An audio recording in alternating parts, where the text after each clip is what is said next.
Wow, Neil Armstrong. Hey, wait a minute. You're supposed to be on the moon. I just saw it on TV. Oh, there's a tape delay, and with all solar winds. That's when it starts with unheard.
Well, we are indeed back again. Yep.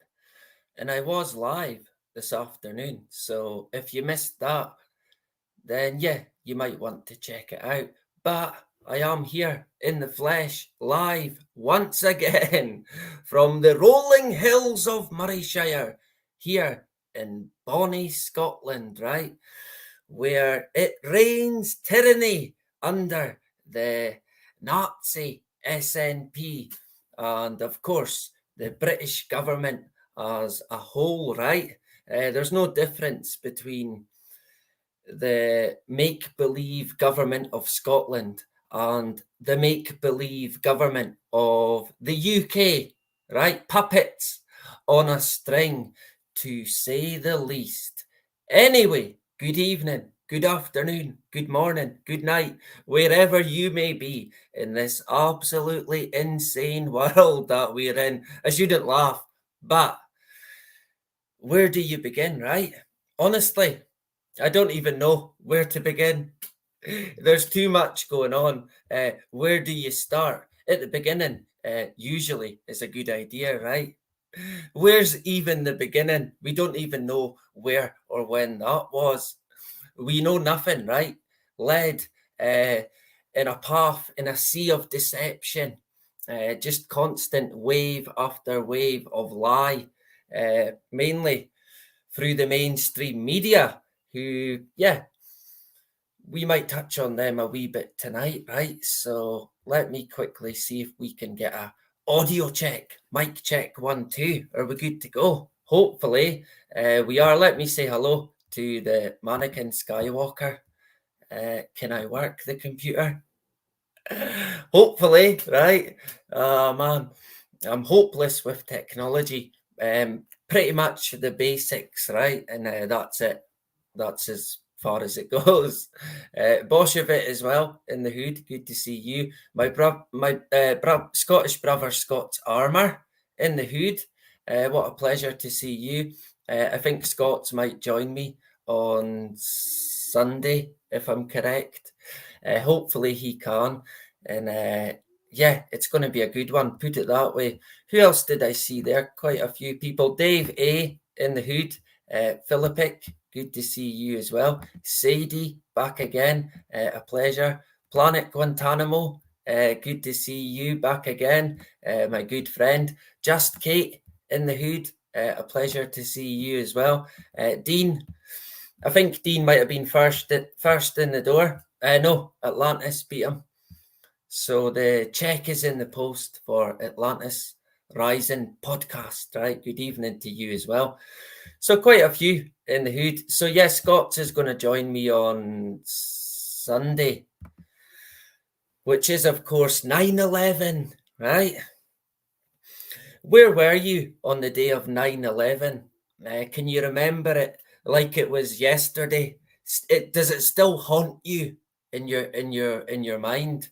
Is there anyone who had any relations who was involved or injured or anything like that? I shouldn't laugh, but there could be people here. We do have American, I don't know, viewers, if you like, but I think there is still a lot of people who demand answers when it comes to the whole narrative regarding 9/11, the whole lot of it, the towers coming down, the terrorists, the hijackers, right?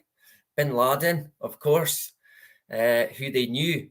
They definitely knew, that is for sure. The FBI from the very beginning, very murky, the goings on, and straight away, deception was at play, right? And we will get into it more on this Sunday, and I did discuss it a wee bit this afternoon, right? But today, it's going to be the syndrome. And let me see if I can work the screen. So good evening to Scots, and hopefully we can get a catch up before Sunday, right? Hopefully, we'll see. Only if you've got time, of course, but there is quite a lot to get into when it comes to 9/11. So if you're about on Sunday, then yeah, drop in and you can check it out. When it happened, I was at school at the time, so quite young, primary school. I think maybe about 11 years old. And I don't think it really affected me, to be honest. And I never really took much notice of it. At that age, I had other interests, but I seen it affect my family, my father. I think it had a traumatic effect on people right across the board, and not by accident, in my own view anyway. Let me grab a drink. So tonight, basically, we're going to get into the syndrome, a bit of a syndrome update, if you like, right? Most of you will know the done previously fought syndrome. If not, then you should. Why don't you? Gonna have to chase you down, right? I see Sensum in the hood, who speaks a lot of Sensum, right? Good to see you back again. A pleasure. Hopefully you can join us on Sunday and check it out, right? I'm unsure what time, but we will let you know. I see Diane as well in the hood. Good to see you back again. A pleasure. So 9/11 on Sunday, obviously, and then Bob Bizarre, or Bob Lazar, if you like, the week after. I mean, it's unbelievable, the guy Bob. In the interview that he done with Joe Rogan, oh man. In fact, I'm not going to give away too much, right? We'll save it. We'll save it until next week. But the Bob Lazar video, or Bob Bizarre, as it's going to be called, I'd imagine. I really want to get it done because it's quite interesting and it blows the lid on wee Bobby, right? So, what's it all about? He's clearly being used for the alien agenda, right? The Project Bluebeam, possibly. So, we will get into that a lot more. And I think food shortages as well, like I mentioned, and the guy Huxley again. We're definitely going to get into him. We've covered him a few times, but yeah, there's so much to get into when it comes to these characters. It's quite staggering. It really is. So hopefully everyone's all right. Hopefully you're having a good week so far, and you'll get a bit of a syndrome update. Has anyone heard about the Doomsday glacier? Thwaites, I think it's called, the Thwaites Glacier. Has anyone heard about that? Seemingly, if it collapses or melts or shatters, if you like. Doomsday! Ah! Quick, run for the hills, right? I think people probably have heard of it. And I'm pretty sure we've covered the glaciers before. And I think we did predict that this would happen. They would come out and say eventually, whoops, it's actually going to melt a lot quicker, a lot faster than we previously thought. Oh dear. Shock horror, right? And this is a new study that's been done. I think this came out possibly last week. So not that long ago.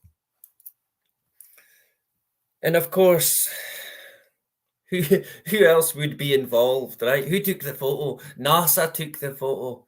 Yeah, the space agency. Yeah, keeping an eye on the Earth, right? So fascinated with space. They care more about the weather.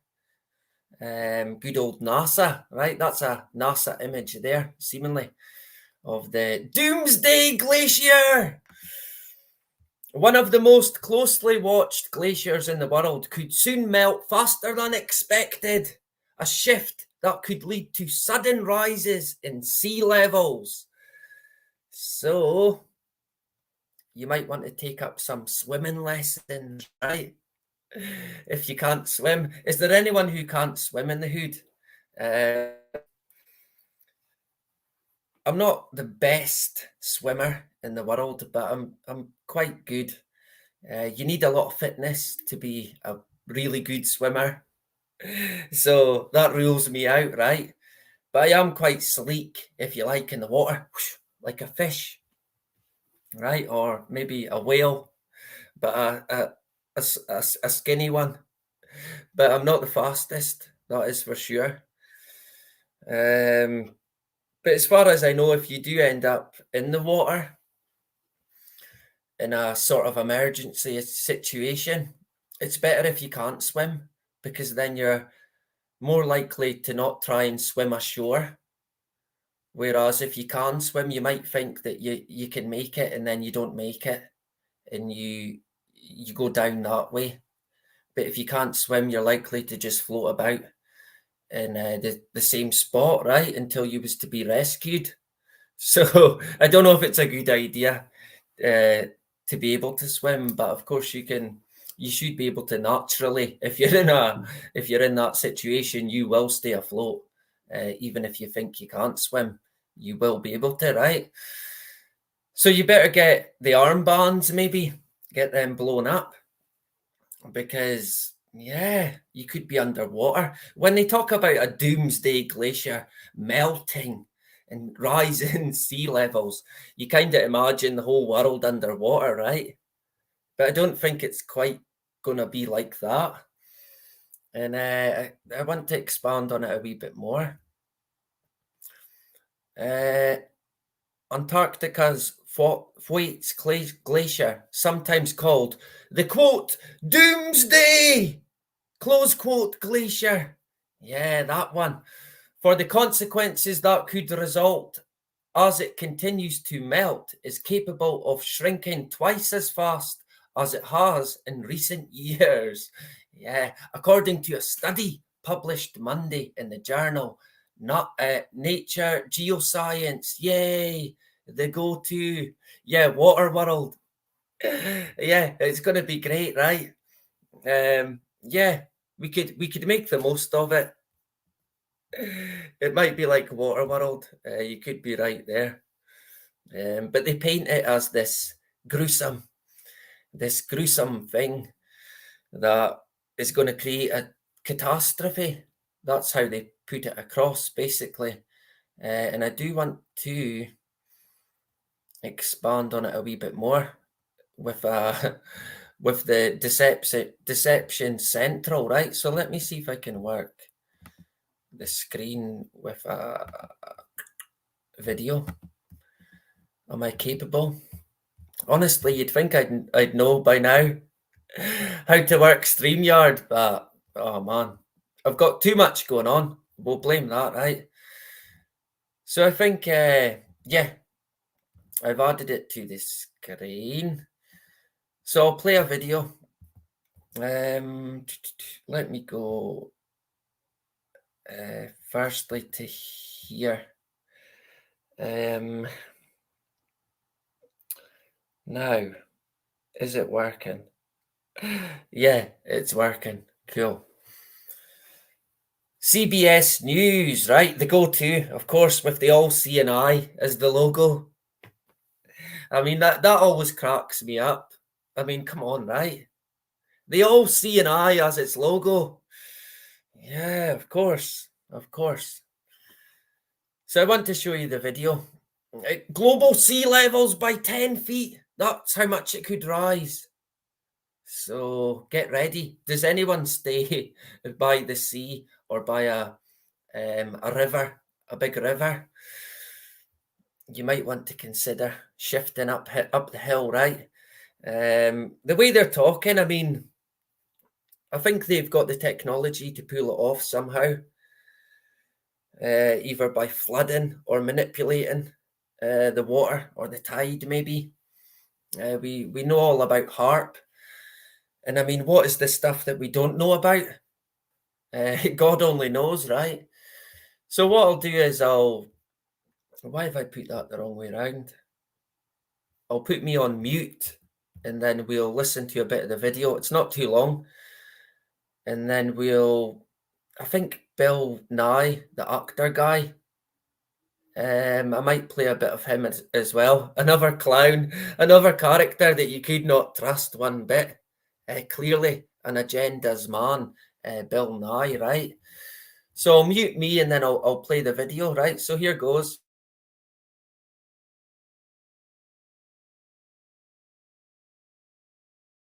Earlier this week, researchers at the world's largest earth science conference presented some sobering climate news.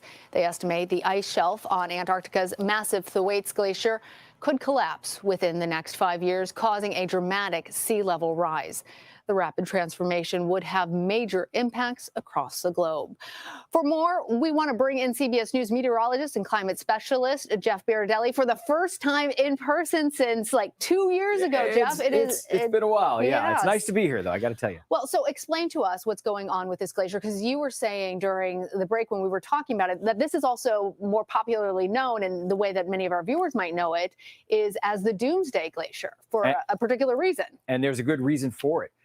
So, this is interesting. What's happening here is that water temperatures down in the Southern Ocean, especially up against the ice shelves and the glacier, have increased by around 3 to 4 degrees above normal and because of that, it's eating away at the underside of these glaciers. So we have an animation that I want to show you. We'll kind of put it into perspective for you. First of all, we'll show you where Antarctica is, clearly on the bottom of our planet.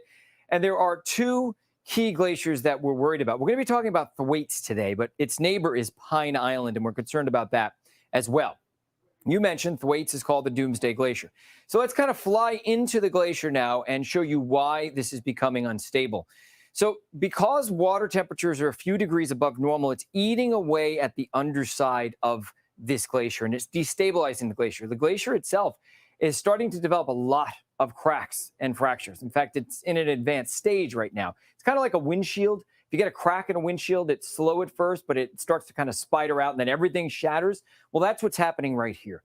And this is the ice shelf. So this is the ice that's floating on the water. So therefore, it can melt, and it would not raise sea level rise. However, it's like a wine cork. It kind of acts as a buttress or a wall, keeping the glacier, the ice that's on land itself, behind it stable. You pull out that wine cork, and all that ice on land begins to fall out. So they're saying that we could see the ice shelf break up in 3 to 5 years, and then the ice sheet behind it begins to slide into the ocean at a much faster pace. And then we're potentially looking at sea level rise. Yeah. And how much might that be? Well, if the whole thing collapses and falls into the Southern Ocean, that would be around 2 feet of sea level rise. So that'd be the glacier itself.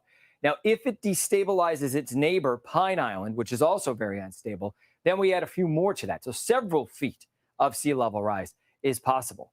And then if you were to destabilize all of the West Antarctic area, it would be over 10 feet of sea level rise. Catastrophic. Yeah. Well, Jeff, it seems like every month we are hearing about climate change and more problems with climate change and weather. Is this any different? Is this all still part of that same narrative? Give us hope if it's there, and give us caution if it's not. Well, the hope is that we have to solve the problem. That's the hope. We can do it.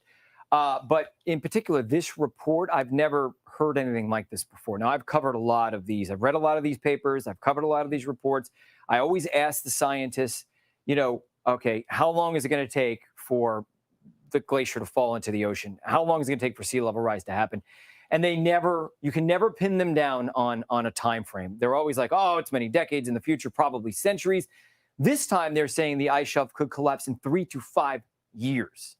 So there's not only a timetable, but a short-term timetable.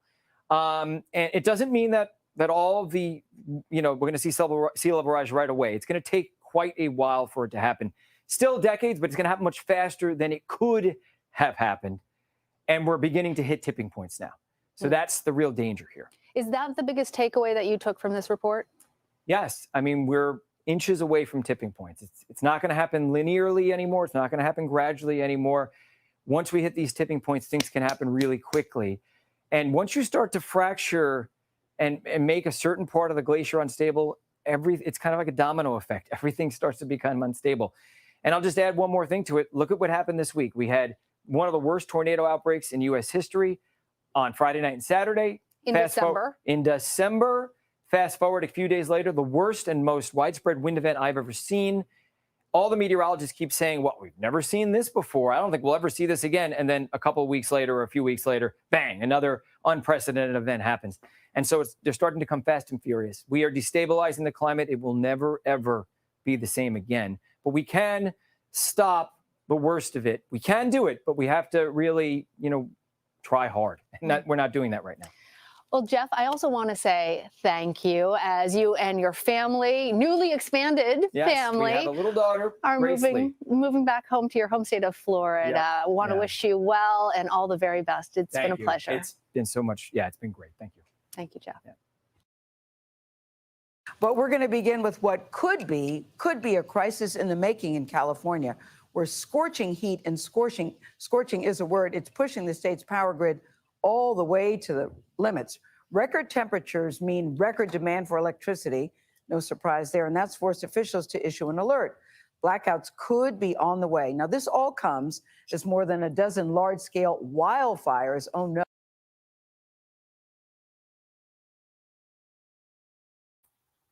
Yeah, see how it went from one story into another climate crisis story, from the melting of the ice into the wildfire, straight into it. Catastrophe, fear, constant fear, right? Imagine sitting at home watching that. You would just be thinking, wow, what's going on in the world, right? It's clearly in trouble by the looks of it. All orchestrated, of course, manipulated to the absolute core. And I thought it was quite funny. The lady in the first video, she asked the guy, "Oh, is it all part of the same narrative?" Yeah, good question, right? Of course it is. It's all part of the same narrative. And the guy's now, the expert guy that was on, talking about the tipping point. Now, we've covered tipping points before. They talk about it not being far away. I reckon it's almost here, if not here, to be honest. The way it's going with what they're calling unexpected or unprecedented events with the weather, they're going to push for action at some point, sooner rather than later, I'd imagine. What am I doing? I want to show quickly the Bill Nye, the actor guy. Of course, they roll these characters out. When it comes to the climate, Bill Nye, the actor guy, he is one of them. There's not many famous ones, I don't think. Greta, I guess. They do use famous figures to promote it, but they always roll characters out. When it comes to the space agenda, you get people like Neil deGrasse Tyson. He always cracks me up big time. So full of it. It's comical. Tyson and the guy Brian Cox from England. Oh man, it's unbelievable the stuff they come out with. But that's another story. When it comes to the space agenda, they use Bill Nye, the actor guy, for that as well. Let me see. I'll show you some of the Bill Nye video, right? Seeing as we've talked about it, so I'll mute me once again.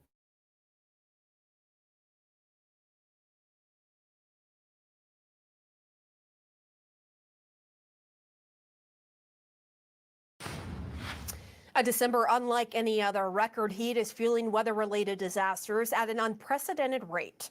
Earlier this week, unseasonably warm weather brought Minnesota the first December tornado in its history. That was just one of many tornadoes to rip through the central U.S. December is typically a modest month for tornadoes, on average only 23 nationwide. But in 2021, 116 have been reported this month already. This isn't just a U.S. problem, it's a global one. A super typhoon has devastated the Philippines this week, leaving dozens of people dead. Experts agree that warming temperatures are making typhoons, hurricanes, and cyclones more intense and destructive. The common thread among these disasters is the human factor. Are we taking the proper steps to curb climate change? No, that's the answer. In fact, the world is poised to burn a record amount of coal next year, undermining efforts to cut greenhouse gas emissions. I want to bring in science educator Bill Nye. Thank you so much for joining us tonight. So, Bill, we are seeing the results of human-caused global warming in our own backyards. But some of the most alarming changes are in Antarctica. a critical ice shelf safeguarding the quote doomsday glacier is at risk of falling. It's the size of Florida. So what happens to sea levels if the doomsday glacier falls into the ocean? Well, it's estimated the ocean will rise about a half a meter, 20 inches, 19 inches, which you say, well, I've been around 19 inches of snow or something like that, but this would be catastrophic. A place like Florida would be, southern Florida would be underwater. And the problem with that is people will leave. Where are they going to go? What are they going to do when they leave? It won't happen instantly, but it'll happen fast enough. And this gets back to the old problem that we've been talking about for 30 years, where scientific concerns have not been heeded by governments, by people around the world, because generally the fossil fuel industry has been very successful at introducing this idea that scientific uncertainty, when will the glacier fall? Tomorrow? 10 years from now? Well, that's too uncertain. No, the scientific uncertainty is somehow the same as doubt about the whole thing. And this is leading to catastrophes big enough where I think people are noticing them. Right. So, I mean, on that note, if it can take decades, as we know, to see, for example, the fallout from rising sea levels. So how do you convince people that now is the time to act when it's so hard to visualize? Well, I don't think it's that hard to visualize right now. The tornadoes or the very large tornado that swept through Kentucky set all kinds of records. It was on the ground for 2.5 hours, went over 200 statute miles, tore up everything in December. So I think people will now be able to see that these predictions that scientists have been making, climate scientists have been making for decades, 30 years, since 1988 anyway, when James Hansen testified in front of US Congress about this. People are seeing it in their own front and backyards. So maybe now this could be a good thing that comes out of these disasters, is we will take it seriously. And as you point out, the plan is to burn more coal next year than we did this year. And I say we, humankind, because coal is everywhere. It's just everywhere. We'll never run out of coal. But we can't do that anymore. We got to stop. We got to do things a new, better way. This week, NOAA released its White Christmas probabilities. And unsurprisingly, most of the country's White Christmas odds have decreased. Are we looking at a future where snow on Christmas is a rarity in any part of the country? I'm not an expert on that, but probably because the world's on that detail, rather, because that's what oh boy, the other side's going to go wild over that sentence. But that detail is hard to predict, because in a place like Buffalo, New York, where when the Great Lakes get a little warmer, there's more evaporation. And so there actually is very common for there to be a lot of snow, be a lot of moisture in the air and lead to a lot of snow in that one area. But then in the Mountain West, where there's a drought, we have ski areas where there's no or not enough natural snow for people to ski, same in Europe. So the world's climate is changing, and as people have predicted for decades, it's changing extraordinarily fast. And just recently, we had another climate conference in Glasgow, in Scotland, and once again, the language gets watered down. I guess that's a pun, gets softened, gets dampened, gets made less strong, it gets weakened every time. Every time people go to these conferences, the language gets weakened because the effects are just hard to imagine. But now, with this Thwaite Glacier, this doomsday glacier, and these tornadoes, maybe we'll get on it. Very quickly, your show made you the face of science in elementary school classrooms across the country. Do you think your show would be possible if it was going on air today? And I ask that because so many other, for example, Sesame Street and so forth, they have been now called propagandists. What do you think? Well, so we lived at, I mean, I came of age, I entered television as a young, as a young guy who could work a lot of hours at an extraordinary time where there was this, the US government actually had a surplus, and people embraced the idea. World War II veterans were still around. and in large numbers. And it was this idea: let's use public television for the good. And your previous guest, the senator, was talking about congressman was talking about how people mistrust the government. Well, the public broadcasting is government supported, and this idea that it's us versus them, that it's the mainstream media versus these other organizations. You may be right. It may have been very difficult to get the Science Guy show on at that time, but the reason we made the show at that time is because I was very concerned about the future of the U.S. back in the 1990s. I was concerned that the United States had not embraced the metric system. It was not going to be competitive globally. And sure enough, globalization has led to the loss of all these jobs. And so everybody, maybe during this, with this crisis in Kentucky and the Ohio River Valley and so on, maybe we'll realize the value of government. You interviewed, you had an interview of a guy who was.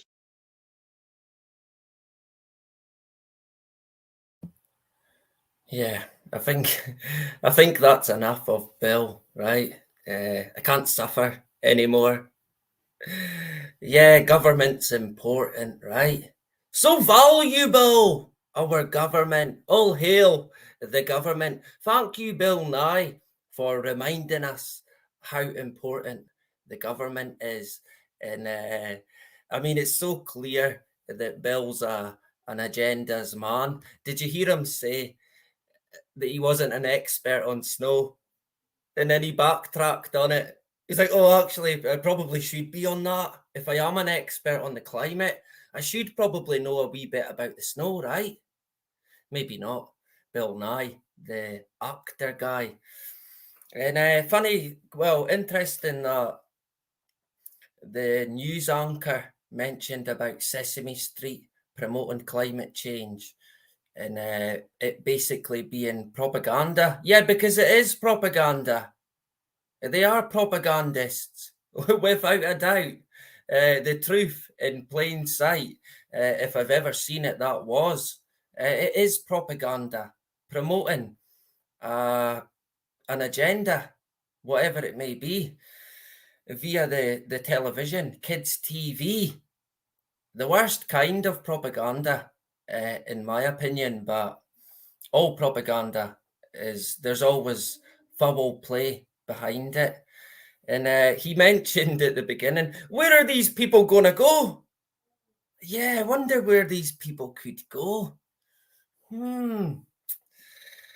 It's really bugging me. I can't think of where all these people displaced are going to go. Probably Scotland. Probably the UK. Where are they all going to go, right? I mean, that cracked me up when he talked about he wasn't an expert. When was it? Buffalo, New York.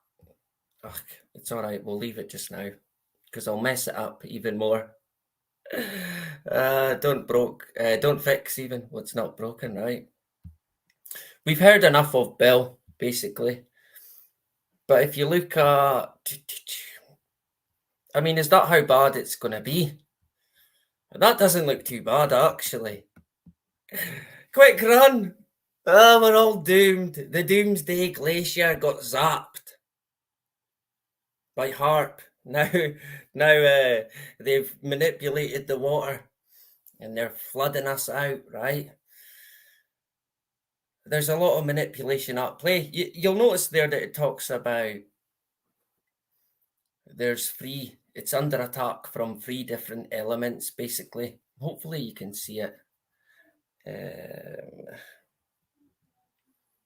It talks about by the year 2030. Shock horror, right? Yeah, that's a surprise, that. Does anyone stay about here in London or Manhattan, New York? Yeah, you might want to look out. I'm unsure how they're going to pull this off, but like I said at the beginning, I think they do. I think they do have the means to manipulate these sort of levels when it comes to rivers, at least. I'm unsure about the sea.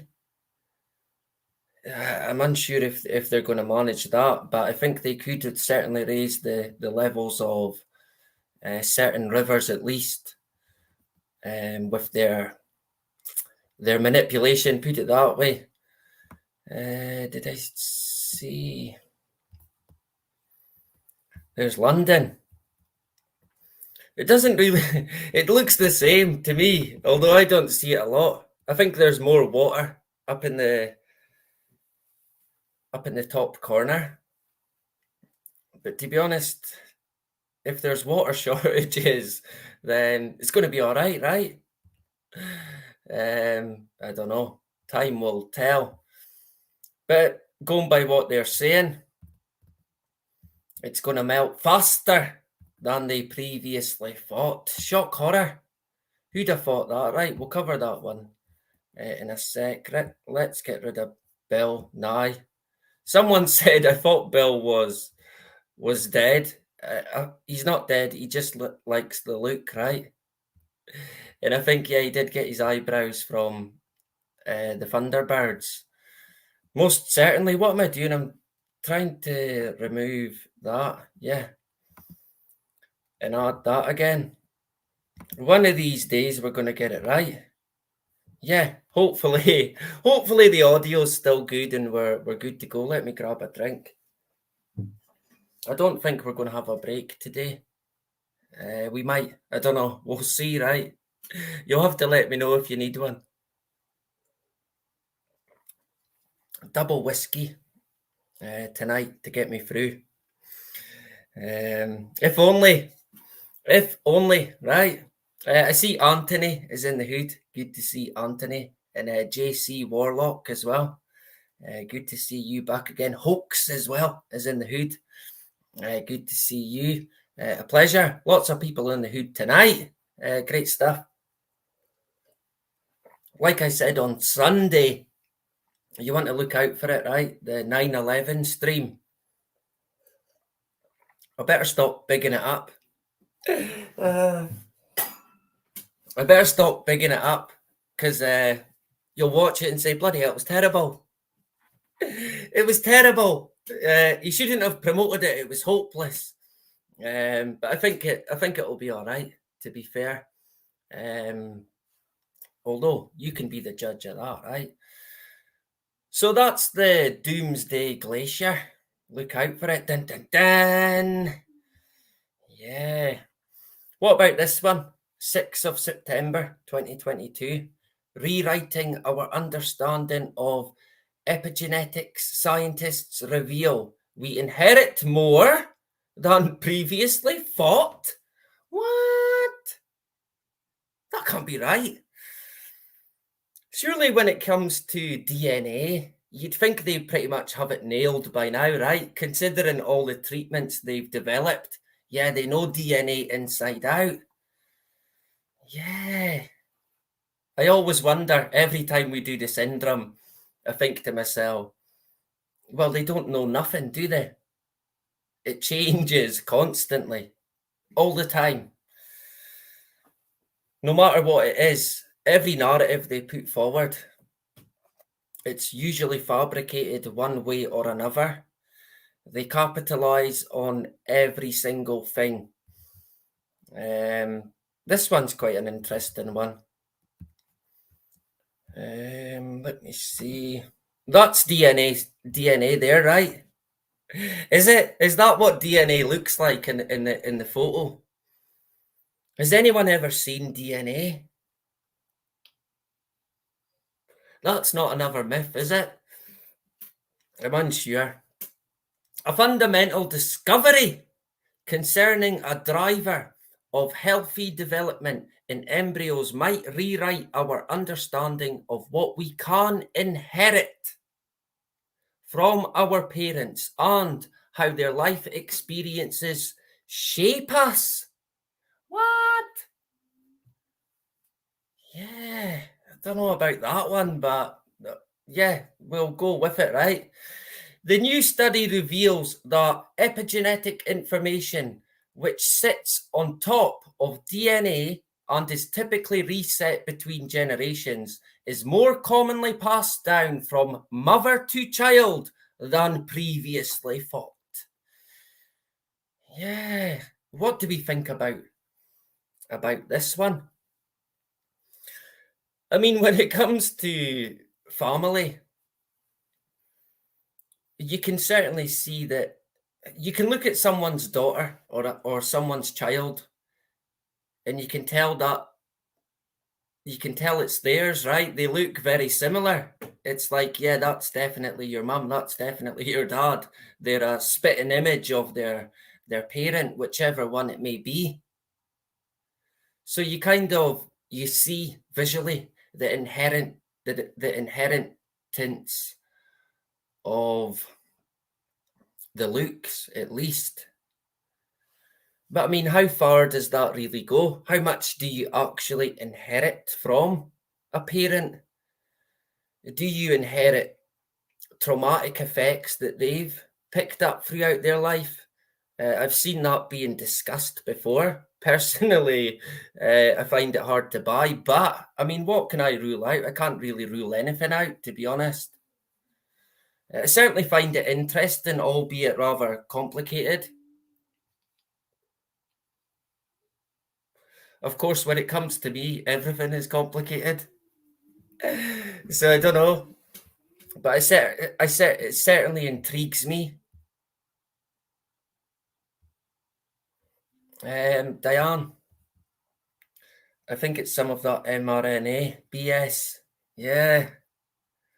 I mean, when you look into mRNA and the gene or the CRISPR, gene editing, gene splicing, wow. That's quite a complex and bewildering kind of agenda, because it is an agenda when it comes to CRISPR and gene editing. I mean, where do they want to take it? What is the end game? Do we even want to know? Let's not know, right? We'll regret it. Whatever it is, I don't think it's going to be great. Put it that way.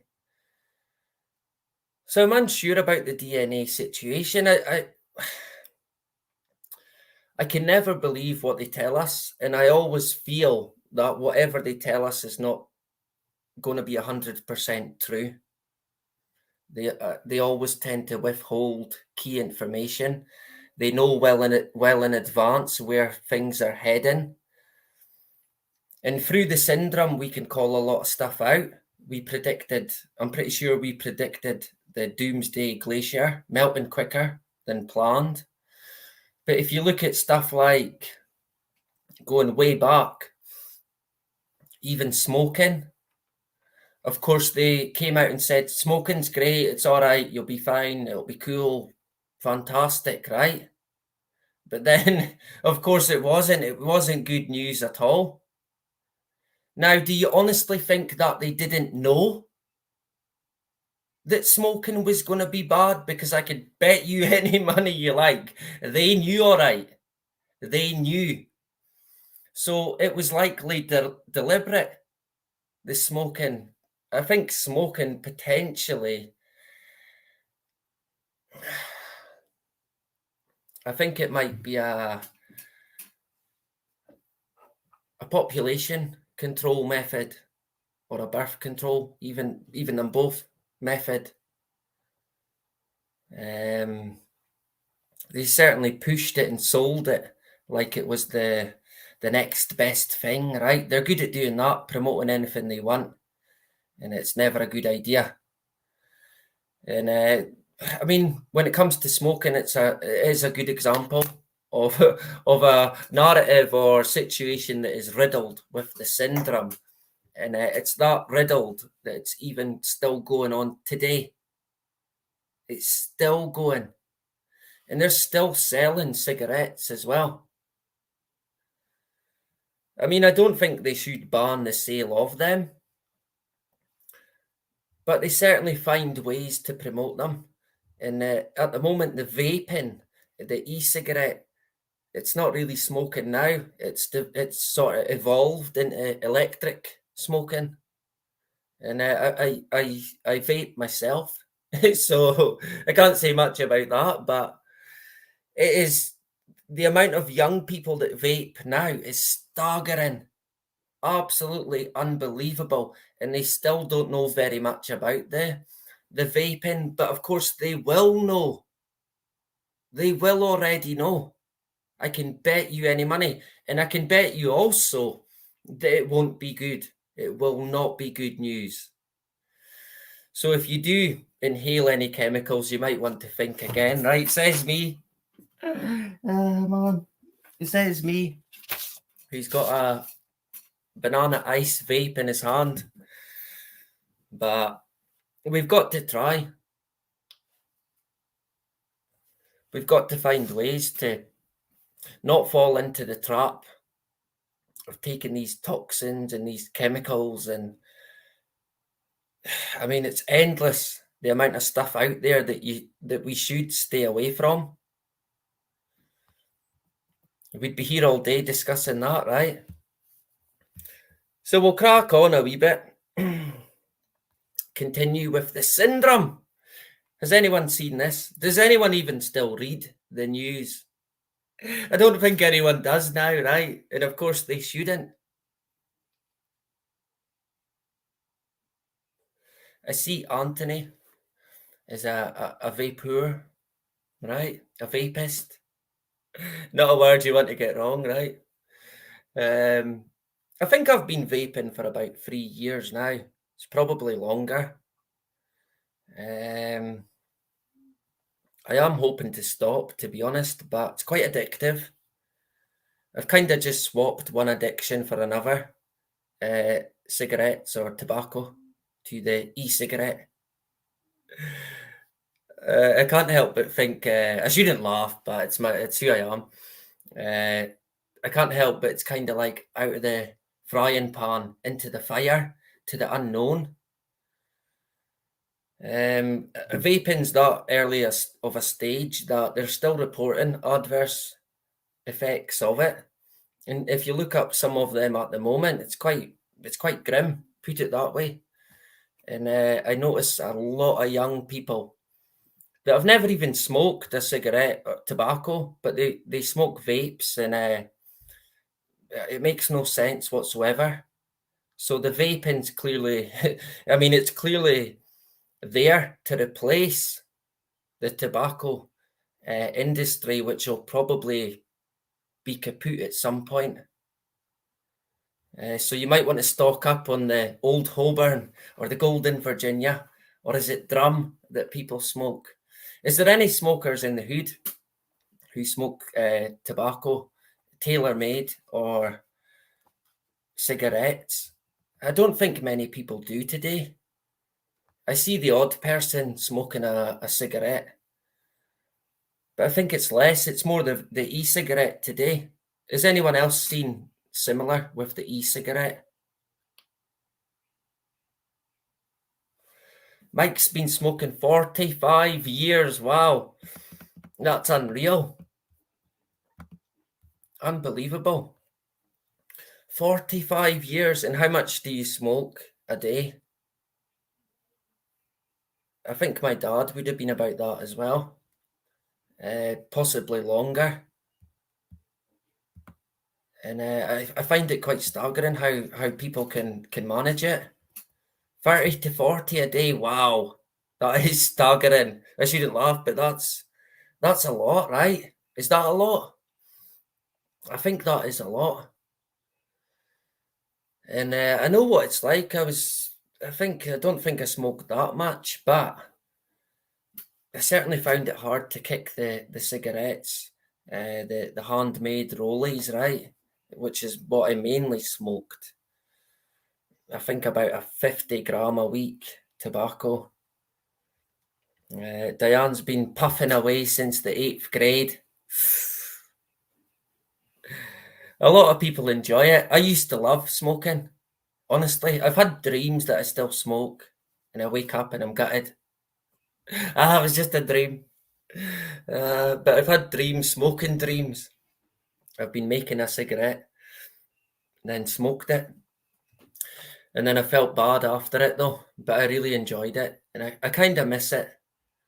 But hopefully I'll give up the vaping, then I'll be completely done with the whole situation, right? That's the plan anyway.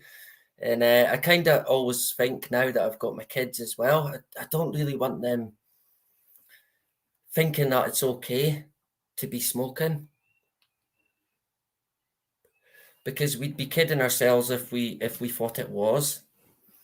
Right? So I try and hide it from them, even the vaping, as much as I can. But the kids they see it all, right? Anything you don't want them to see or hear, you know they're going to hear it or see it. Without a doubt, you can be guaranteed. I think cigarettes will be eventually gone completely. So you might have to make your own tobacco somehow. I think it's quite easy to grow tobacco plant if you know what you're doing. So you probably could make your own tobacco. Hey, where there's a will, there is a way, right? So yeah, if it's too expensive, then I don't know, get some organic ones. Just stick to the weed, right? That's probably too expensive as well, to be honest.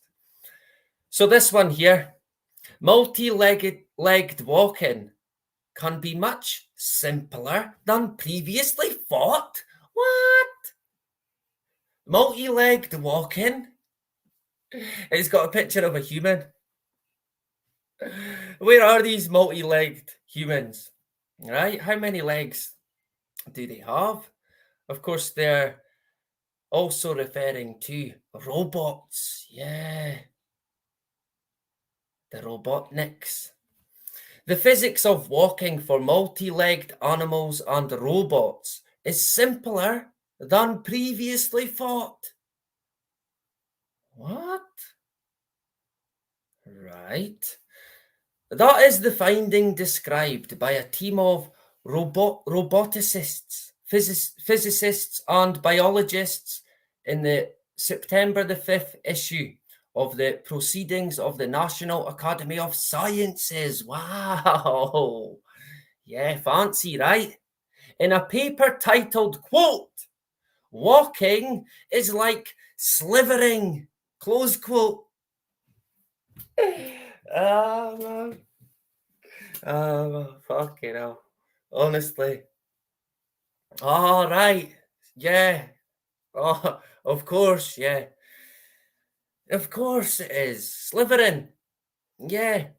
Although I do know a few people who you could probably describe their walking as slithering. Just slithering along. This cracked me up. I don't know why it made me laugh so much, but just childish, right?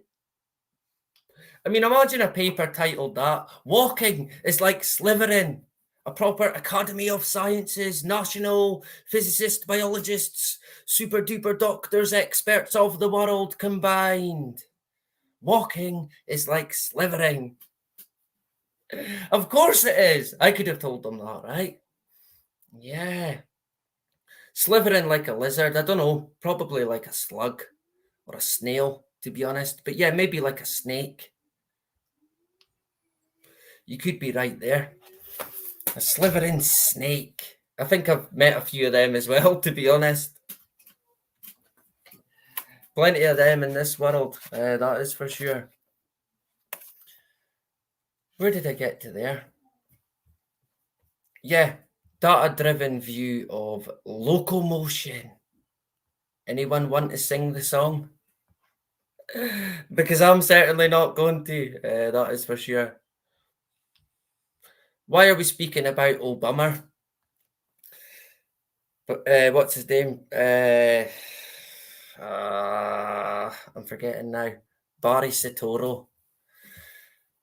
I think that's his real name. Barack Obama.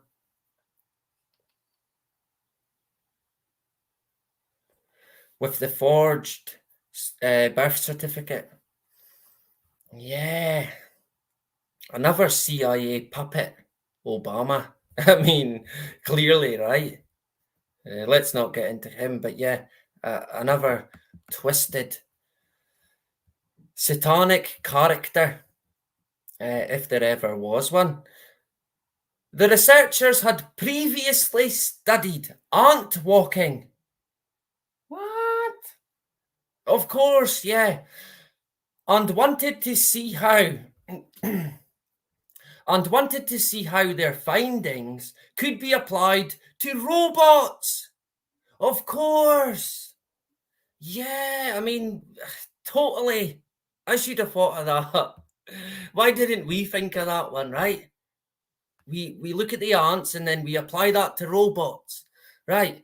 In the process, they discovered a new mathematical relationship between walking, skipping, slithering, and swimming in viscous fluids for multi-legged animals and bots. Yeah, the old bots, right? Slithering bots. Quote, this is important because it will allow roboticists to build much simpler models to describe the way robots walk and move through the world. Close quote. Yeah. I wonder where this one's heading, right? Yeah, the robots of the world slithering about. What a world we're in, honestly. Where is it all heading? Answers on a postcard, right? We'll leave that one for the time being. 4 days ago, Sky Tech Daily. Single cells are more intelligent than scientists previously thought. Shock horror. Single cells? Intelligent single cells? And again, a bit like DNA, you'd think they would have single cells pretty much nailed. I mean, what have they been doing all this time? Nothing. Up to other things, I would imagine. And we'll not get into that. So we'll expand on this a wee bit. Cells make choices based not just on external signals such as growth factors, but also on information received from an inside the cell. Right, quite complex then, sure. Every day, humans make choices for themselves, right? To make sure a decision is made that is appropriate to the situation, these decisions often entail combining a range of contextual cues. Our senses provide us with the abundance of knowledge we need to make decisions. They pick up certain details about our surroundings, such as visual and auditory information, which our brain combines to build a holistic percept. This is known as multisensory or multimodal perception. Of course, right? So using your brain, thinking pretty much. In short, would that be right? A long way of describing how to think. Sure, every day. Individual cells are no different than humans in this regard. What? Yeah. They constantly make critical decisions, such as whether to divide or not. Therefore, researchers at the University of Zurich extended the concept of contextual multimodal perception found in humans to individual cells. Surprisingly, the scientists found that single cells make decisions much more autonomously than previously thought. Right. What do we make of this one? What can we buy here in regards to the workings of a single cell? We thought we were the complex one. Maybe not. Outdone by a single cell. Yeah, I guess that's about right. Let's face it. In the world that we're in today. This one here, another interesting one that, yeah, riddled with the syndrome. The New Scientist, August the 23rd, 2022. Earthquakes seem to come in a more predictable pattern than we thought. Though. Yeah. So what have they been doing? I thought they had been studying these earthquakes and all the data in NASA, all the geological surveys of the world combined. What have they been doing? What do they know? What do they actually know? Nothing, right? A machine learning algorithm can assess how likely it is that a large earthquake will hit a region over the next few years, which could one day help mitigate damage from future quakes. Right. It's a pity they never knew this a long time ago. These predictable quakes, right? Yeah, they can predict them now a lot better. They've got a pattern. I bet they have a pattern, all right. Yeah. What do we make of the earthquakes? Do we think there's manipulation at play when it comes to an earthquake? Certainly wouldn't rule it out. In my own view, no way.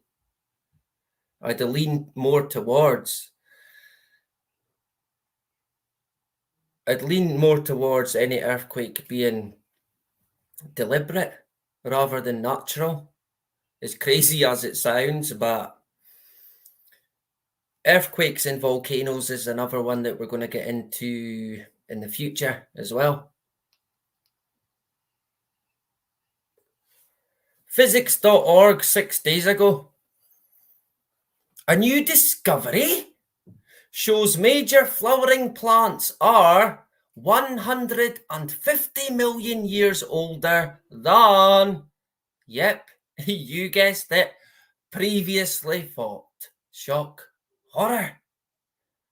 And again, I mean, they've been studying plants since the beginning of time, pretty much. It's quite staggering, the records that they've got on different plant species, but they've still not studied them all. But they want to go to Mars. Sure. Forget about the Earth, right? Let's go to Mars, of course. But you'd think that they'd pretty much have it nailed. Again, have it nailed down, right? In terms of the timeline.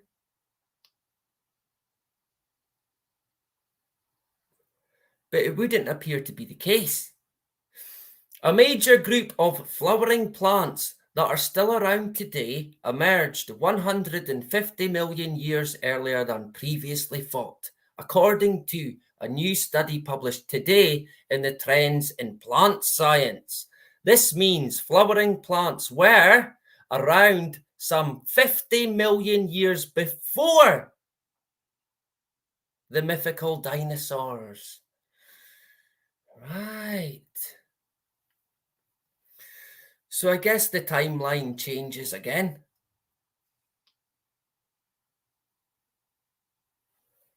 Rewrite the history book. They tend to do that quite a lot. Quite an interesting one, this, for me. I think the plant they talked about from the blackthorn family. Our new results make the blackthorn family of plants by far the oldest to show fire-related traits of all the plants we have studied over the past 12 years. The second is that today almost all living species in the Felica subfamily have hard seeds that require fire to stimulate them to germinate. I thought that was quite interesting, how it needs fire to be stimulated to then go on to germinate. And the plant sort of situation never ended there in the syndrome. It's in it again. Ferns are super weird.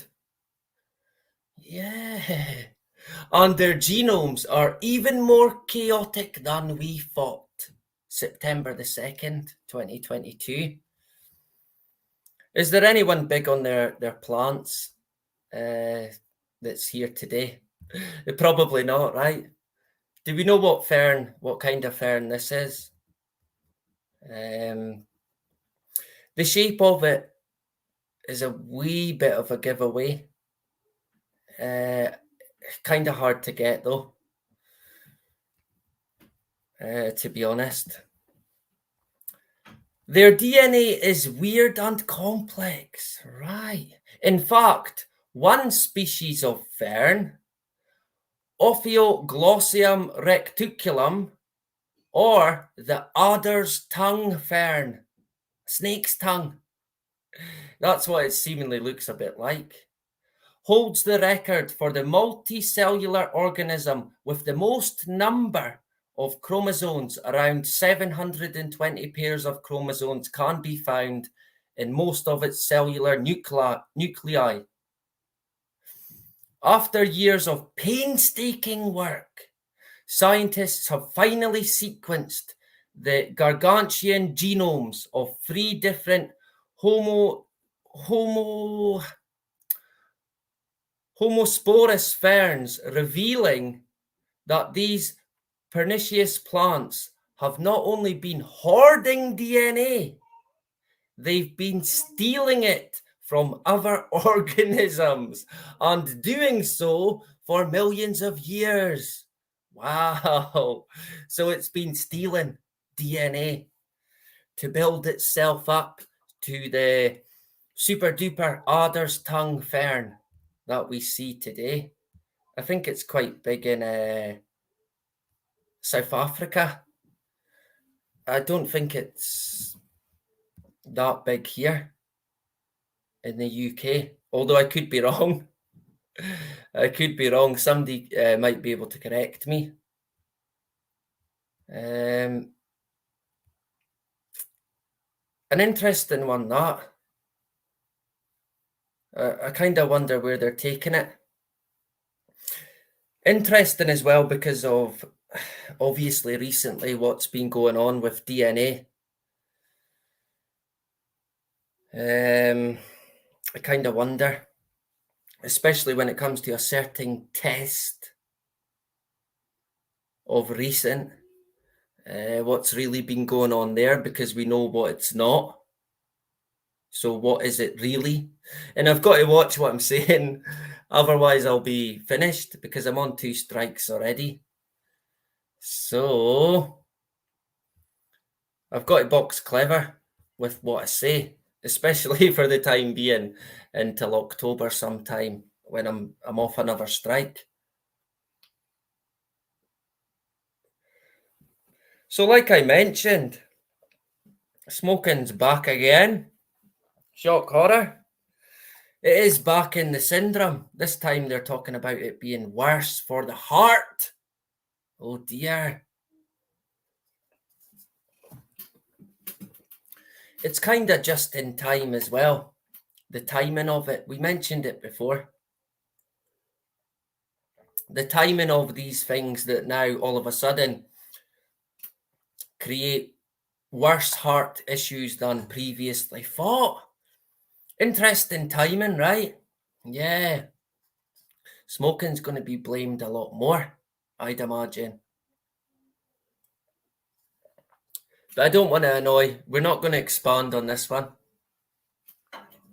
I don't want to scare any smokers. I'm sure you already know what smoking's all about, right? And 4 weeks ago, the syndrome champions, Science Daily. I mean, oh man, when you talk about deception, look no further than Science Daily. Honest to God. But for a few weeks now, they've been talking about the ice melting a lot quicker. But now they're talking about the doomsday ice glacier even. I was going to call it an iceberg. Would it be an iceberg? I don't know. A glacier. Now they're talking about the doomsday glacier. Now, we done a live stream about a week ago, and we talked about the volcanic winter. Yay! Hooray! We are not worthy. And now the volcanic eruption, or a super eruption.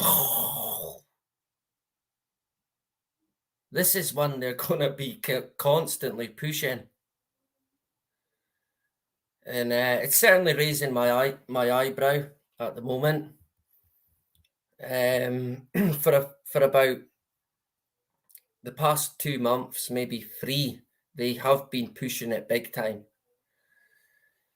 And they're basically saying that we're due it, we're in for it, no matter what way we look at it. And of course, they talk about an asteroid, yay!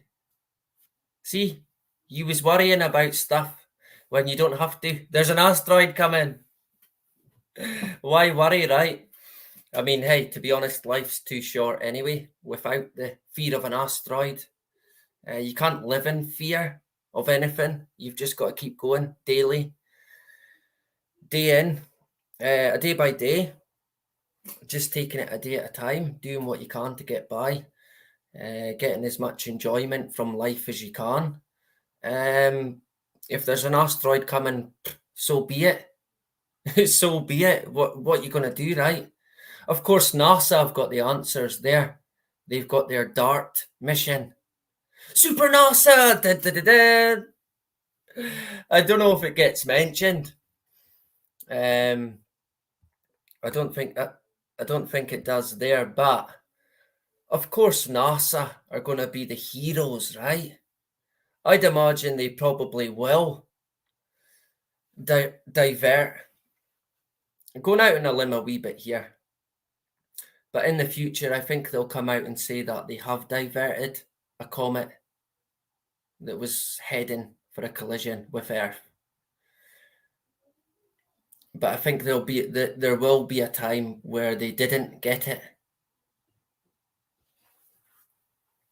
And I'm unsure what that'll bring, but I mean, the asteroid comet situation is one that they keep pushing, and it has been growing extensively now for a long time.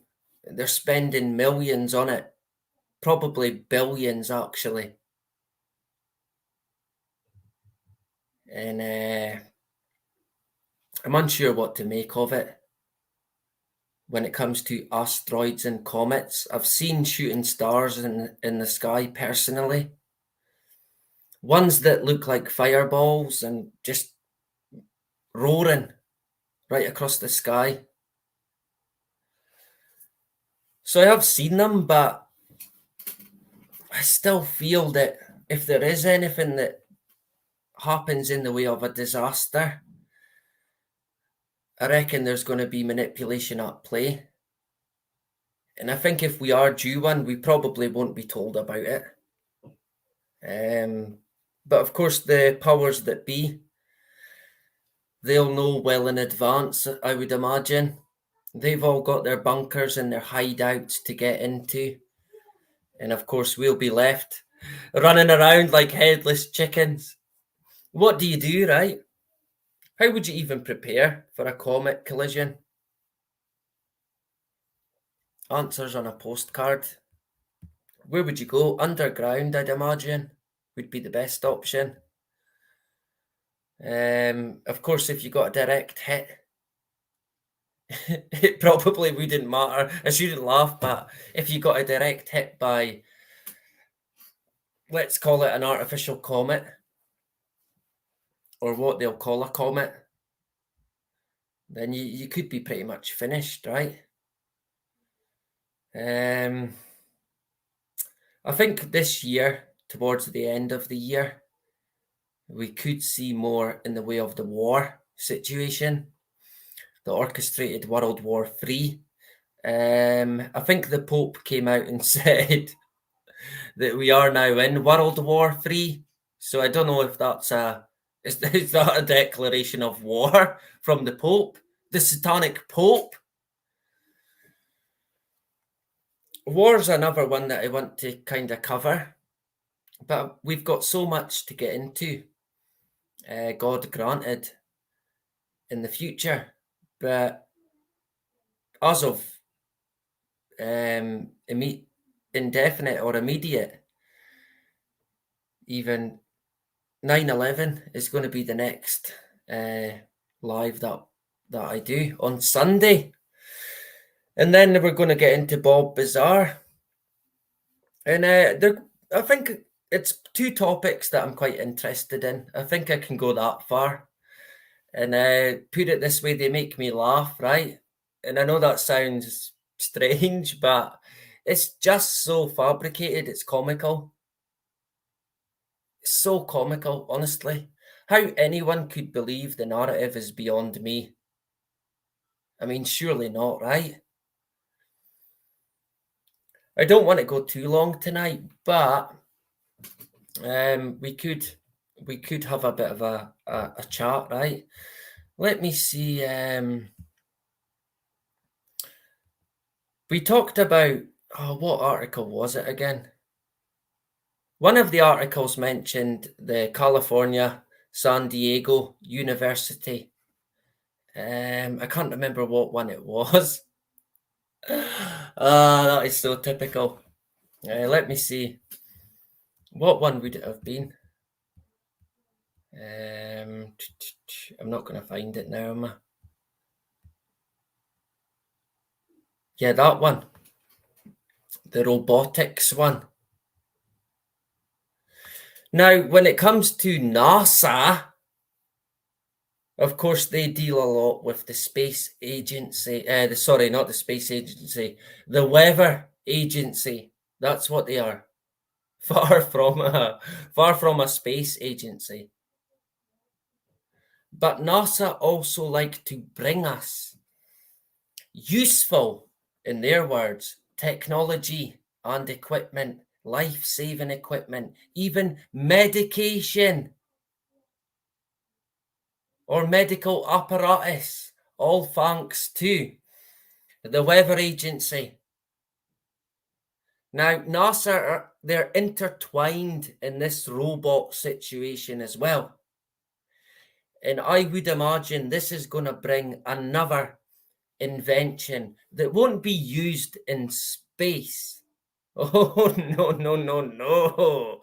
No, no. Far from it. It'll be used here on your doorstep, likely against you. That's where it's heading with the robotic situation. And it might say there, the Department of Mechanical and Aerospace Engineering in California. But NASA, they're all over it when it comes to that university and in anything that they do. They fund them with millions of the US taxpayers' money, I may add. Now, let me see if I can quickly work this. Surely I can, right? And I'll show you this article here. University of California, San Diego awarded 5.8 million NASA grant to accelerate rapid development of eVTOL aircraft. A what now? An eVTOL aircraft, right? Can you see it in the picture? This cracked me up, it really did. They're talking about a flying taxi. Yay! NASA wants to create a flying taxi. Again, I guess that's to go to space, right? Oh no, it's to fly about the Earth. Hooray! You'd have thought they would have had flying taxis by now. Can you see? This image here cracked me up. It really did. And I noticed as well, just earlier on when I looked at it, in the foreground, in the background there's It's a kind of Masonic, satanic symbol. I think it's meant to be a runway. Can we see it in the top corner? I'm trying to zoom into it. How do I work this again? I managed it before, now I can't do it. Me and technology, that doesn't seem to be shifting along for some reason. I don't know if you're going to manage to see it, but there's a definite Masonic symbol in the background there in this article, and they've got the flying taxis, right? Yay! This came out last year, February 2021. I wonder how far along they've got. I wonder when we'll see a flying taxi. Is there anyone who's excited at the prospect of that? I mean, could you imagine all these taxis flying about your head? I don't think I would enjoy that, to be honest. It's bad enough the aeroplanes with the spraying. Bloody taxis falling out the sky. Ones that are made by Tesla, probably.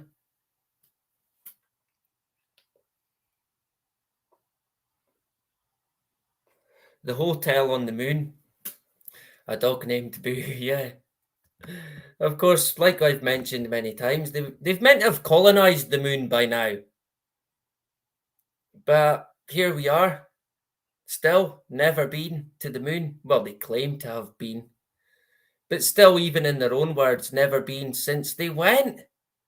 Oh, we destroyed the technology. Is that it looks like a gay pride flag or an LBGTQ, whatever it is. I don't think it is.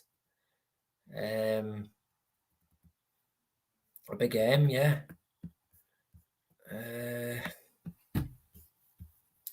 Yeah, so that's that article there.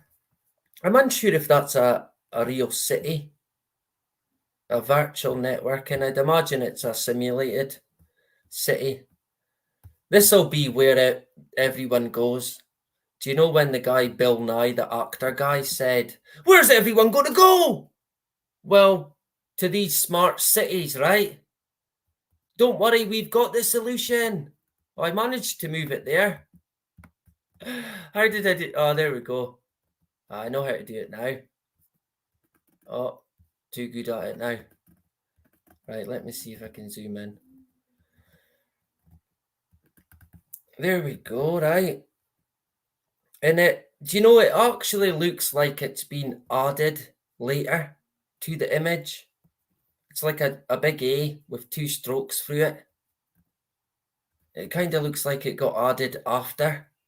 And that's really what caught my eye. It looked unnatural. And it looks a bit occult, if you like. You can see all the Wi-Fi signals. The wee Wi-Fi logos dotted all about. It's the future. Yay. Hip hip hooray, right? We don't want it. We genuinely do not want it. And what's that there? Is that Starlink? That's how low Starlink will probably be.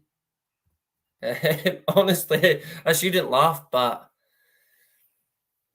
Starlink is going to be a lot lower than you could ever imagine eventually. You won't see the sky as we know it. Probably not even in the daytime. And I kind of wonder, what are they going to be hiding? What's going to be going on in the night sky that we can't see? What are they already hiding?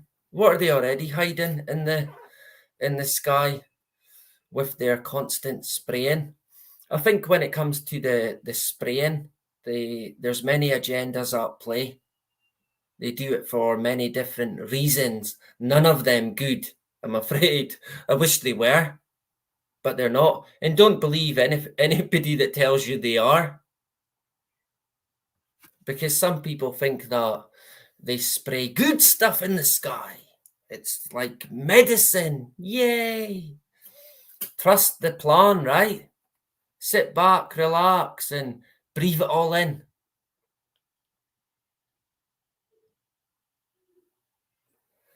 Sure, let's go with that.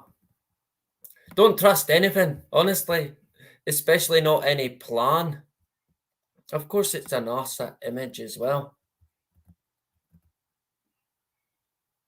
Yeah. Plenty money, NASA, right? All them billions and millions and trillions. Good old NASA. So yeah, I'll jump into the chat and we'll say hello.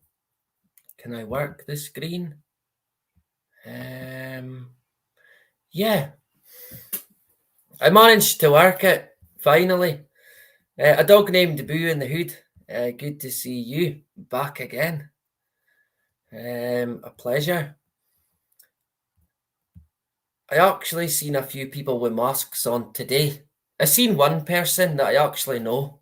And I don't speak to them very much. But I seen them walking up the road and I thought, wow, they're wearing a mask. It's an older person than me. Now, this is in the sun was out.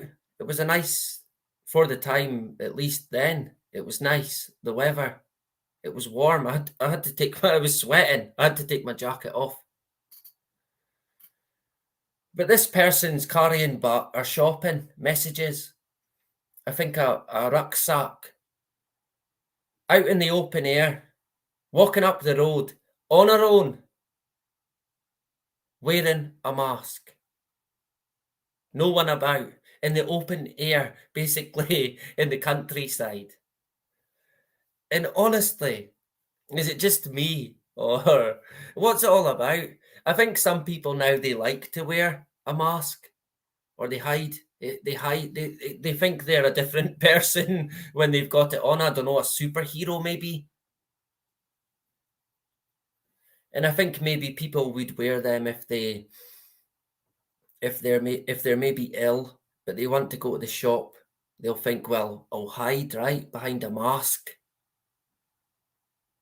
Otherwise, people will point and stare and say, they sneezed! Kill them! Attack! Squirt them with the toxins. Yeah, that'll sort it, right?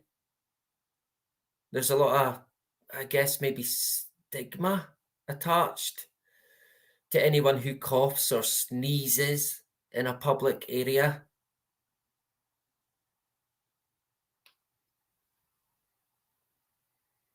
Does anyone know the procedure that you should do if you're going to sneeze while you're wearing a mask? It's quite comical. It cracked me up when I was reading it. It's like, what? Yeah, that makes total sense, right? But the whole situation with masks is completely insane. It really is. I better watch what I'm saying as well. But what they say, right, is that if you're gonna sneeze and you're wearing a mask, you take the mask off and you sneeze into a hanky or I was gonna say armpit, but it's not. Basically into your elbow pit. Would that be what it's called? Into your elbow, the crease, if you've not got a hanky. But you don't sneeze in your mask, seemingly.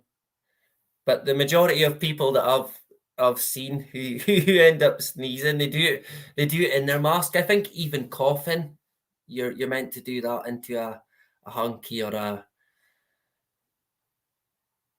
or your sleeve, if you like. But there's so much confusion in regards to it. I still find it quite staggering that people have got them on. I feel a wee bit sorry for them, to be honest. They've clearly been roped in, right? I mean, even now, today, after everything that we've went through, on a warm day as well, carrying stuff, and it's like, wow, out in the open air. Maybe she forgot she had it on.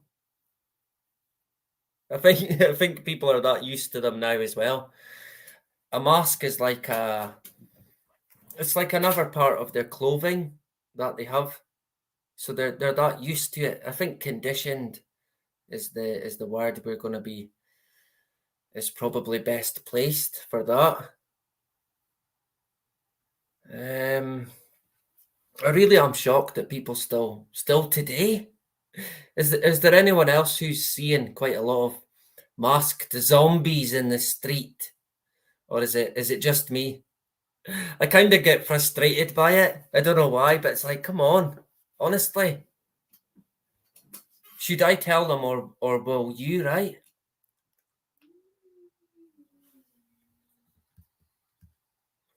Yeah, Wendy B.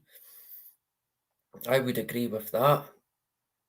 It's you don't fall for it when you know what to look for. And of course it's staggering that they fell for it anyway. It really is. And people still today supporting it, pushing it. And they're still juicing as well. Talking about a super juice now. I shouldn't laugh, but holy moly, right? A super juice. I think we actually predicted that as well. All in one world super juice. 20 in one. Right into the bloody neck. Poof. Is it safe? Yeah, it's safe. It's totally safe. Of course it is. We've done all the studies with all the good guys, all the good big pharma guys, right? That you can totally trust, sure.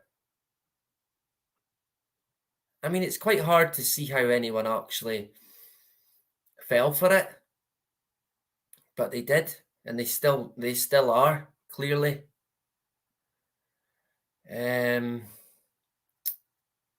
I overheard a conversation. I've got to watch what I'm saying. I overheard a conversation. I was in a charity shop. When would it have been? On Tuesday. And I like to go into these charity shops. I mean, that's practically all there is now. Charity shops, bookies, and the odd chip shop, maybe. That's pretty much it. That's the high street. It's pretty much finished now, the British high street. And again, that's not by accident. Totally orchestrated. Been in the pipeline for a long time. Slowly but surely, the high street got completely annihilated. So when I go up, I tend to go into the charity shop and look at the books. You can get some good books, to be honest. I do tend to buy ones, and even in a charity shop, I tend to think, well, that's too dear. It's too expensive. It's got to be like 20p, right? But there was one book, I think it was about $3.99. And I thought, well, that's quite dear, is it not? Or is that just me? Am I the grip it one? I think in today's situation that we're in, maybe even the charity shops putting up their prices. But I can remember buying books for 10p, 20p, 30p, 50p a pound. Now it's $2.99, $3.99, $1.99. And when it comes to history, gardening, plants, usually I'll buy it, to be honest. So if it's there, I'm going to buy it, right? So I was in, I think it was the PDSA charity shop, which is the animal charity. I don't mind giving them some of my cash. Some charities I refrain. There is a Bernardo's, which I don't go into. I'm not a fan of. Well, they claim to be a charity, but they're not. We're not going to get into that tonight. But I stay clear of that one. Oxfam I have been in, but I tend not to. Again, it's a charity that I do not like for real reasons, legitimate reasons. There is charities that we should stay away from. But there is charities that we need to maybe help out if we can. First and foremost, charity starts at home.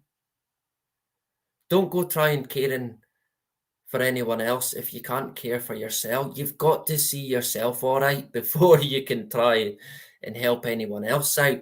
Honestly, charity begins at home. First and foremost. But if you do have a bit of cash and you want to buy a book, then look for a local charity. You'll soon find one. Rather than just giving them money, right? Get something in exchange, definitely. So you can pick up good books, from, especially old books, which are usually better. But I was in the PDSA looking at the books, and I overheard a conversation. It was two ladies, and one of them was talking about her father had passed away. And she was talking about how her mother, her dad's wife, never even got to say goodbye. And because of how it happened, he had rushed away to play golf. He had rushed away to play his golf, and away he went. But then later on in the day, he had a cardiac arrest while out playing golf. And of course, that was it. He was, I think, pronounced past, if you like, pretty much when they got there, by what she had said. And I couldn't help but overhear it, but I thought, I didn't want to hear it. But she was talking about how they had just not long came back from Spain on holiday. And I thought, yeah, that sounds about right, to be honest. And I think we're going to be hearing more of this, certainly seeing more of it. But of course, we won't speculate on why, right? Because YouTube will shut me down. Finished. We're on thin ice already, I think, tonight. I shouldn't laugh. This could be it, right? We could be done. Of course, I've got the third, the backup channel. I'm on Odyssey, which I've had issues with Odyssey of late. So I don't know. I was hoping that I wouldn't, but I have. We are there. I mean, wherever it's going to be, I'll be, and I'll continue. Hopefully we don't get a strike, because then we won't be able to do any more on the Sunday. So if we can at least get to Sunday, you'll be able to catch me in Scott's Armour, and we'll be getting into 9/11. Yeah, that one. Yeah, Osama bin Laden, right? He done it. It was Osama from a cave in Afghanistan. Sure. I doubt anyone today even believes that. Surely not. I think, yeah, charity has to start at home. You need to put yourself first. You can't save the world. You can try if you've got the spare time, if you like, but you've got to start with yourself, your own well-being, whether it be mentally, financially, whatever it may be. You've got to look after yourself, right? So on Sunday, you won't get Scott's Armour on Scott's Armour's channel. He'll be here. I've kidnapped him for Sunday night. So Scott's is going to help me out. And I think it's going to be good. I've already seen some of the stuff that Scott's has got, and some of it I'd not seen before. So even I'm certainly interested and intrigued in what he's got to say. And I've got a few bits to add as well. I don't think anything groundbreaking, but time will tell, right? Is there anything else we need to cover before I take leave? Probably on Sunday, it'll be about 8-9 o'clock, I'd imagine. We will sort the time out, and I'll put it on wherever I can, Telegram or Twitter, or I'll post it on my. Oh, what happened there? Oh, my phone died.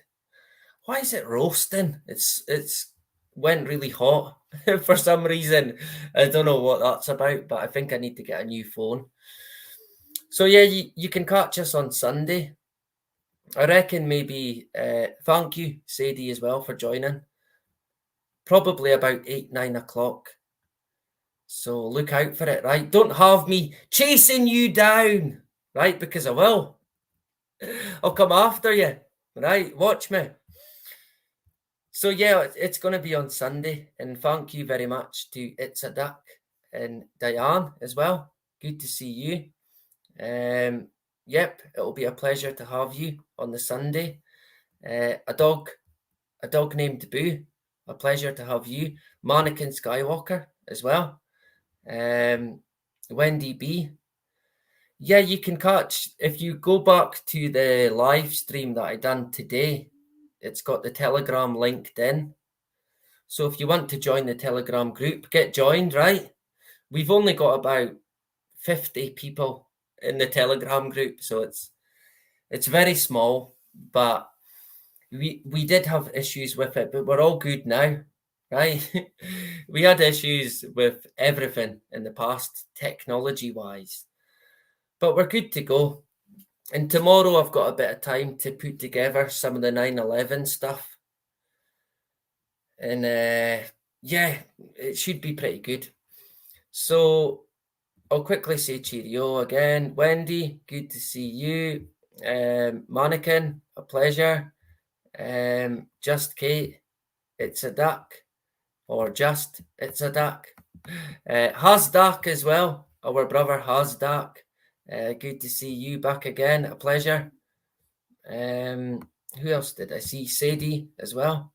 A dog named Boo. Mannequin Skywalker. Dardarius as well. Our brother Dardarius. A great name, Dardarius, right?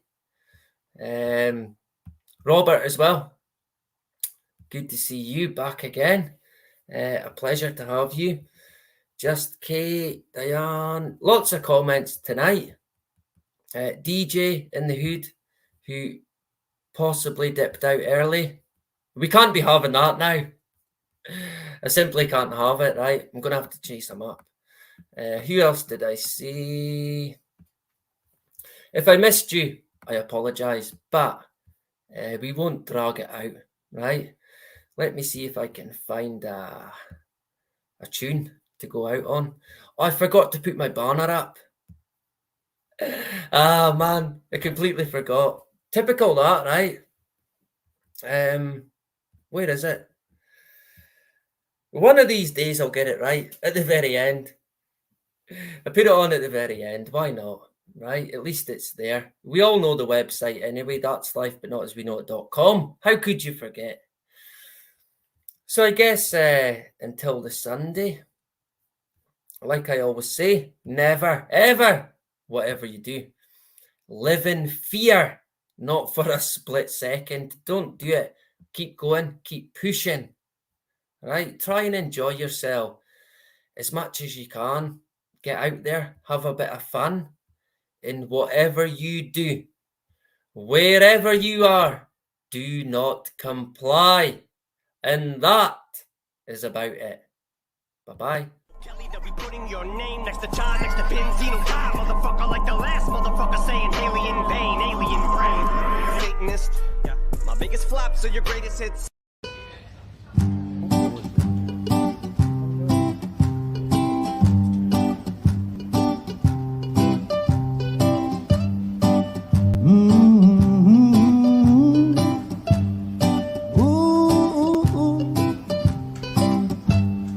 Whoa, whoa, whoa. A child would never give the power to a bald head. Run, come, crucify the dread. Time alone, oh, time will tell. You think you're in heaven, but you're living in hell. You think you're in heaven, but you're living in hell. You think you're in heaven, but you're living in hell. Time alone, oh, time will tell. You think you're in heaven, but you're living in hell. Not your mom, oh, not your brother, but the ones who time alone, oh, time will tell. You think you're in heaven, but you're living in hell. You think you're in heaven, but you're living in hell. You think you're in heaven, but you're living in hell. Time alone, oh, time will tell. You think you're in heaven, but you're living in hell.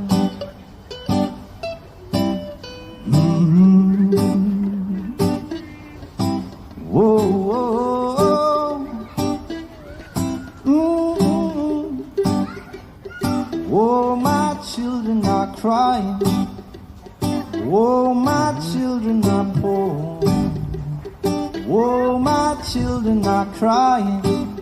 Oh, children, weep no more. I saw the sycamore tree. I saw the freedom tree. For all you secondary school, oh, children, weep no more. Weep no more. Oh, children, weep no more. A child would never give the power to a bald head. Run, come, crucify the dread. Time alone, oh, time will tell. You think you're in heaven, but you're living in hell. You think you're in heaven, but you're